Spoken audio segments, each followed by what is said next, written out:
gracias.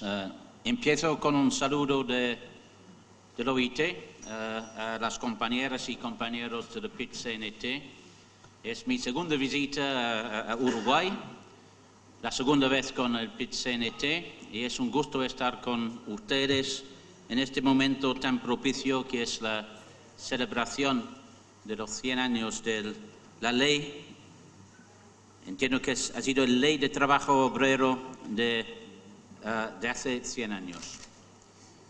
Quiero empezar diciendo que la historia nos enseña muchas cosas.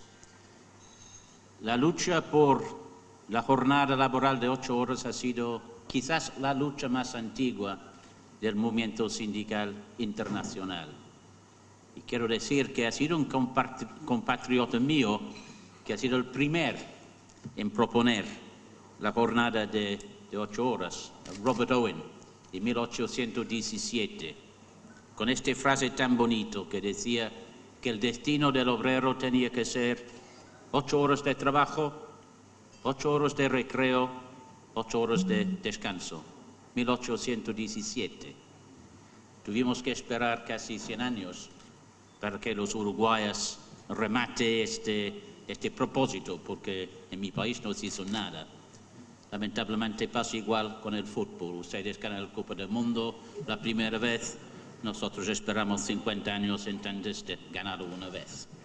A ver si podemos cambiar eso. Pero también esta lucha por la jornada de 8 horas ha sido una parte esencial de la creación de nuestra organización, el OIT, que va a celebrar su centenario dentro de 4 años. Ha sido en la Primera Guerra Mundial que esta reivindicación de la jornada de 8 horas ha tomado forma a nivel internacional. En aquel momento de conflicto mundial, la jornada, dicho normal, eran de 10 a 12, 14 horas.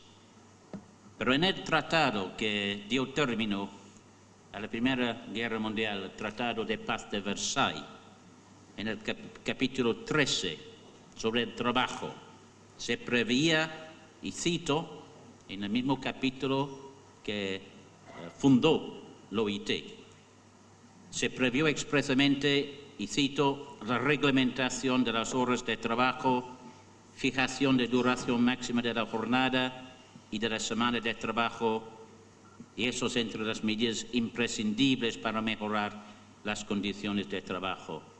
Esto fue en 1919, pues Uruguay ya tenía su ley de 8 horas, tremendo.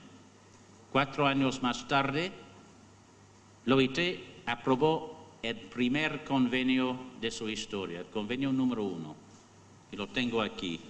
Es el convenio sobre las horas de trabajo para la industria y prevé precisamente la jornada de 8 horas, la semana laboral de 48 horas máximo, y también se refiere a esa idea de la jornada semanal de descanso.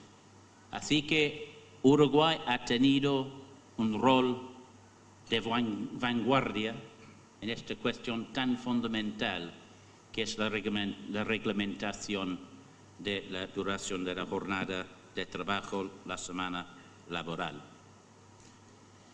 Como dije, la historia nos enseña muchas cosas. La actualidad, lamentablemente, es que este convenio está cuestionado. Hay los que piensan que esta rigidez, entre comillas, de la jornada de 8 horas, la semana de 48 horas, el día de descanso semanal, más bien que una conquista permanente, es un obstáculo. Es un obstáculo a la competitividad de nuestras economías y que no encuadra en las necesidades del mundo del trabajo moderno, con todos los debates sobre la flexibilización del mercado de trabajo que conocemos a Artesa. Este convenio, y lo encuentro curioso, solamente tiene 52 ratificaciones, solamente son 52 países del mundo que han ratificado este convenio. Es poco. tenemos 185 miembros. Y yo creo que lo que nos enseña esta historia, esta situación, es que las conquistas ganadas por el movimiento obrero nunca son permanentes. Hay que cuidarlos, hay que protegerlos, hay que ser vigilante. En otro tema, puedo decir lo mismo. También está cuestionado hoy el derecho de huelga como derecho reconocido en la legislación internacional. Bueno, no les voy a aprender nada de PIT-CNT, sabe mejor que nadie que es responsabilidad histórica, es un objetivo fundamental del movimiento sindical defender estas conquistas históricas. Así que, en el mismo momento que quiero felicitar a mis amigas y amigos uruguayos por esta ley histórica y la conquista social que representa, quiero también alentarles a seguir en la lucha de defensa de los derechos de los trabajadores. Y en eso la OIT estará a su lado. Muchas gracias. Creo que, lo decía Fernando recién, debemos sentirnos orgullosos como uruguayas y como uruguayos de poder hacer estas cosas. De poder tener en la sede de nuestra querida central sindical al director general de la OIT, al amigo y al compañero Guy Ryder, de tener al director regional de América, José Manuel Salazar, de tener al director del Cono Sur, Fabio Bertranú, de tener además a dos asesores del director general, como son Cristian Ramos y Luis Córdoba. Quiero destacar que el avión pisó suelo uruguayo a las 9:20 de la mañana y estamos acá. Y la mejor disposición que tuvieron todos ellos en estos minutos para llegar lo antes posible a este compromiso de honor con la Central de Trabajadores. Lo que significa que esta tarde, a las 4 de la tarde, en el Salón de Actos de la Presidencia de la República, junto al compañero vicepresidente de la República aquí presente, que también creo que es un hecho importante a tener en cuenta, el saludo del compañero Tabaré Vázquez, que estemos firmando para Uruguay el primer programa tripartito de trabajo decente que hemos acordado con la participación de ustedes, con la participación del movimiento sindical, de las cámaras empresariales, del gobierno, para que Uruguay tuviera ese primer programa tripartito que vamos a estar firmando a las 4 de la tarde hoy, en ese acto al cual evidentemente están sin duda todos y todas invitados. Que estemos en esta nueva jornada conmemorando los 100 años de la ley de 8 horas y de la creación del primer cuerpo de inspectores de trabajo. Y Uruguay en eso fue pionero en el mundo, porque es el primer país que consagra la ley de 8 horas con ese carácter expreso y general, primero antes que países no solamente de nuestra querida América Latina, sino de los países más desarrollados de su época.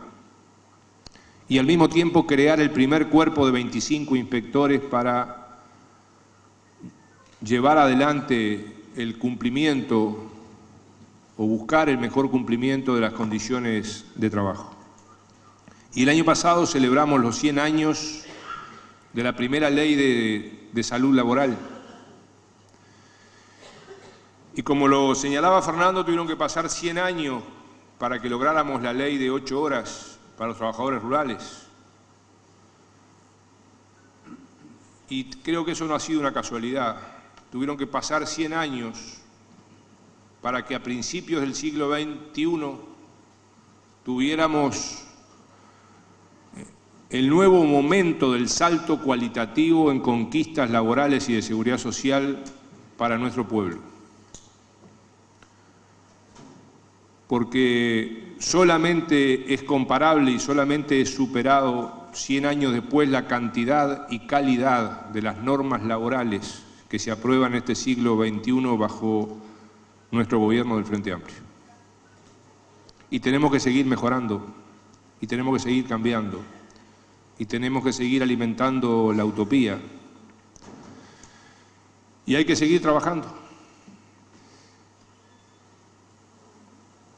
Con la ley de 8 horas para los trabajadores rurales se dijo cualquier cosa, como se dijo cualquier cosa hace 100 años atrás con la ley de 8 horas en general. Y una encuesta realizada posteriormente en el año 2013 ya demostró que esa ley, que todavía tenemos que hacer más por su cumplimiento, ya ha permitido que aproximadamente el 30% de los trabajadores dejaran de trabajar entre 49 y 80 horas y que el 37% de los trabajadores rurales dejara de trabajar más de 80 horas, según encuestas que se han realizado en el país para ver la aplicación de esta otra ley de 8 horas más reciente.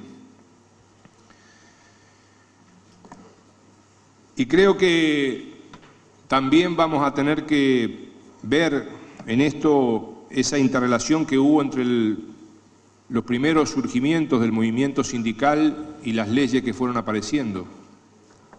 Porque no hubieran aparecido a principios del siglo XX proyectos de ley si no hubiera habido ya inicios de movimiento sindical que reclamaban,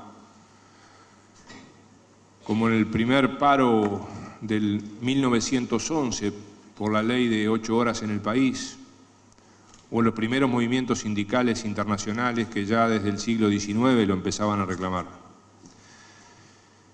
Y es cierto que hubo un gobierno sensible y es cierto que eso se alimentaba también del conjunto de normas que iban haciendo efecto. Y creo que ahora tenemos que seguir trabajando. Porque está muy bueno que hayamos avanzado mucho y está muy bueno que tengamos que seguir avanzando y mejorando. Pero también tenemos que ver las cosas que nos empiezan a aparecer alrededor. Y seguramente cuando vemos que en países hermanos y cercanos tenemos trabajadores crucificados para reclamar sus derechos, cuando tenemos incumplimiento y falta de respeto a las normas laborales y de seguridad social, quizá también tengamos que pensar con el internacionalismo que nos ha caracterizado como país y como movimiento sindical y como izquierda, en cómo ponemos condiciones o buscamos que se pongan también condiciones para el desarrollo de los países. Porque hay países que han tenido y tienen crecimientos económicos importantes, pero sin mejora de sus condiciones laborales y sociales.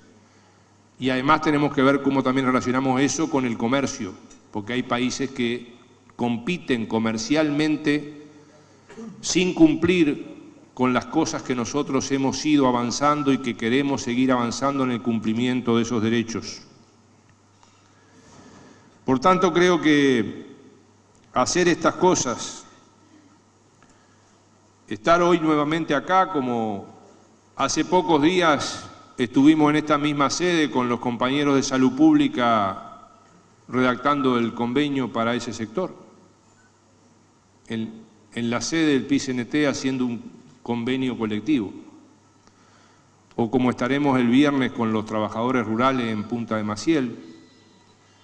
Eso es parte de lo que tenemos que seguir construyendo, que es parte de la forma en que ustedes y nosotros tenemos que seguir mejorando este país, mejorando la redistribución de la riqueza, mejorando la calidad de vida, mejorando las relaciones laborales, mejorando el diálogo social, porque creemos que de esa forma estaremos haciendo el mejor homenaje a quienes en su momento lucharon por las 8 horas y hoy tenemos que seguir mejorando por mejorar el país con justicia social, con desarrollo productivo sostenible, con empresas sostenibles, con redistribución de la riqueza, con derechos humanos que sigamos cumpliendo. Gracias.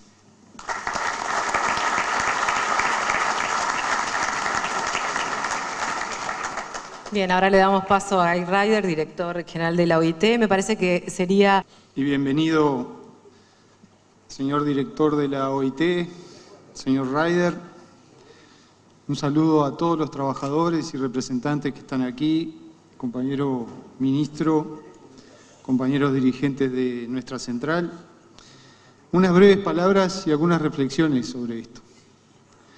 Porque en estos días tan importantes que estamos viviendo, en este momento tan importante para nuestro país y para el mundo, una especie de cambio de fase que estamos haciendo de un proceso que venía de varios años de crecimiento económico, de desarrollo de economías pujantes en distintas partes del mundo que nos favorecieron. Conviene que podamos analizar cuáles son las circunstancias que hemos atravesado y cuáles son las circunstancias incluso que llevaron allá hace 100 años a la aprobación de esta ley de 8 horas para los trabajadores. Esa ley tuvo un debate de casi 13 años, un proceso largo de debate parlamentario. No fue sencillo, no fue fácil. Pero no fue sencillo y no fue fácil como es todo el proceso de profundización de la democracia y de profundización de los derechos. No debe haber sido fácil conseguir que las mujeres votaran, o no debe haber sido fácil conseguir que los que no tenían propiedades votaran y adquirieran los derechos de ciudadanos, o que los negros y los indios pudieran tener los mismos derechos que los blancos. Fue ese el proceso que fue permitiendo, en esa contradicción permanente que se aloja en la sociedad, que la hace dinámica, que la hace contradictoria, que va permitiendo que los sistemas democráticos se vayan profundizando en la medida en que aparecen las contradicciones, aparecen los reclamos, aparecen las reivindicaciones y la sociedad va laudando esos reclamos, esas exigencias de nuevos derechos que gradualmente van profundizando cada día más la democracia y el sistema en el que estamos viviendo. Cada día, con esas contradicciones a las que no hay que tenerles miedo, es como se va consolidando nuestra democracia.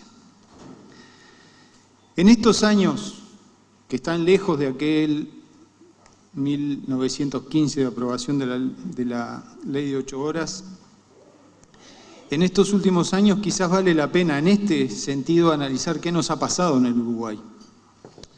Porque hace 10 años que cuando nuestra fuerza política llegó al gobierno, cuando llegamos al gobierno en un momento complejo de la economía del país, y llegamos con la idea de que era necesario apuntalar el crecimiento del país, pero que a su vez eso estuviera combinado con mayores herramientas de distribución, que permitieran fortalecer la democracia, consolidar cada día más derechos.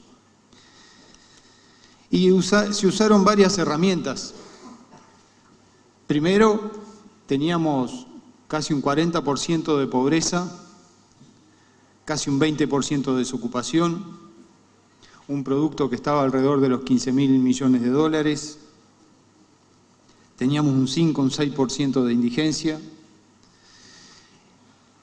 y se utilizaron una batería de herramientas que permitieron gradualmente ir cambiando esa situación, y vale la pena quizás mencionarlas, algunas de ellas. Primero, los planes de asistencia para los sectores más vulnerables y de menores recursos, planes directos de asistencia a la pobreza, sobre la base de que los pobres no eligieron ser pobres. Fue la sociedad y la economía que los fue llevando a esa situación y que requería inmediatamente un apoyo del conjunto de la sociedad y se instalaron determinados programas y planes que permitieron la asistencia a los sectores más pobres y vulnerables de la sociedad. Paralelamente con eso, la instalación de los convenios colectivos, de los convenios salariales, que permitió una injerencia directa del gobierno laudando un plan de mejora y de recuperación salarial gradual que fue mejorando los niveles de ingreso de aquellos sectores de la sociedad que estaban incorporados a la economía y que fue a su vez formalizando cada día más la economía. Por otro lado, una reforma tributaria que permitía cambiar el sistema de ingresos del Estado y distribuir mejor, castigar a los que tenían mayores ingresos y a los que tienen mayores ingresos para tener recursos que permitieran distribuir en el conjunto de la sociedad. El otro gran desafío era la generación de empleo, porque los planes de asistencia no pueden ser eternos. La única manera de asegurar verdaderamente una herramienta que permitiera a determinados sectores incorporarse libremente a la sociedad, a la economía, es a través del trabajo y del empleo. Por eso era tan importante las leyes que permitían direccionar la inversión, primero hacia aquellos emprendimientos, estimulando la inversión en aquellos emprendimientos que eran mayores generadores de empleo, o después incluso con las modificaciones que se hicieron para llevar inversión y orientar la inversión hacia determinadas zonas geográficas del país que lo necesitaban, sabiendo que el trabajo, junto con la otra herramienta importantísima, que es la educación, el trabajo y la educación como dos pilares fundamentales que nos permiten cambiar estructuralmente la sociedad. La sociedad no se cambia solamente con planes de asistencia o con cambios tributarios. La fundamental herramienta de transformación de la sociedad, de cambio estructural de la sociedad que permite munir a los ciudadanos de herramientas propias para poder incorporarse, apropiarse cada día de una mayor tajada de la economía es el trabajo y la educación, la capacitación, la formación. Conjuntamente con eso, el fortalecimiento del Estado, defender el Estado, la defensa de las empresas públicas, de la capacidad del Estado de fiscalizar, de recaudar, de formalizar la economía, de intervenir en la economía efectivamente para direccionarla, el Estado, y a su vez en la prestación de las políticas públicas que permitan llevar a los que lo necesitan salud, educación, vivienda. Fueron herramientas muy importantes que se fueron desarrollando y el fortalecimiento del Estado es fundamental. Porque los ricos no necesitan el Estado. Los que necesitan el Estado son los pobres, son los más vulnerables. Esos son los que necesitan el Estado. Por eso es tan importante que podamos tener bien clara cuáles fueron las herramientas que se usaron, porque en definitiva esas son las herramientas que nos permitieron ir consolidando cada día más derechos. Más derechos. Hoy somos más libres y tenemos más derechos que hace 10 años, porque lo fuimos conquistando. Y hay muchas cosas para seguir conquistando, como las que ustedes han mencionado. Y tenemos muchos desafíos en este cambio de fase que está ocurriendo en el mundo.